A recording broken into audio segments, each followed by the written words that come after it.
घेऊन आली ती माऊली. नाथांचं प्रवचन चालू ती माऊली लांब असते म्हणून प्रवचन ऐकलं.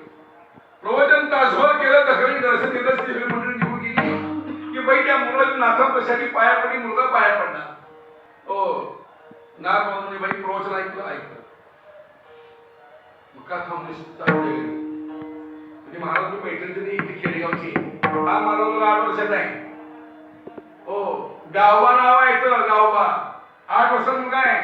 संक्रांती सणाशी पुरणपोळी खाऊ घातली की रोज पोळी मागताय गरीब परिस्थितीत पोळी देऊ कुठली. मला समज तुमच्या दारामध्ये हो पांडुरंगाला घरामध्ये वाड्यात रोज नाही वेळेस पुरणपोळीचा.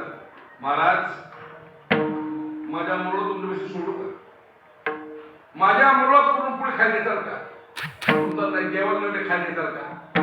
नाथाने त्या मुलाकडे बघितलं हरकत नाही राहू दे माझ्यापाशी रोज पुरणपोळी खाऊ घालतो म्हणजे मी रोज पोळी खाऊ घालतो.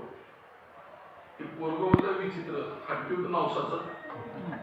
पोरग मला राहील म्हणला महाराज पण काम धंदा काय करणार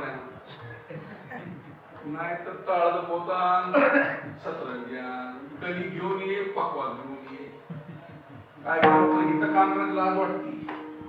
नाही तिकडं गावाकडे नाही काय पाटा शेणाच्या पाट्या उचलतील तो बळ जाऊ वाढत वाढतील पण इथं पण तो वाढणार नाही.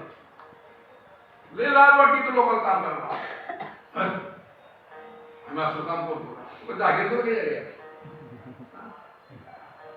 संतांच्या दारामध्ये काम करत कधी लाज नाही की पोरगा मला महाराज तुम्ही मला काम सांगता मी काम काय करणार नाही ना महाराज बाबा तू झोपून खा पांडुरंगा पुढे रोज नित्य रोज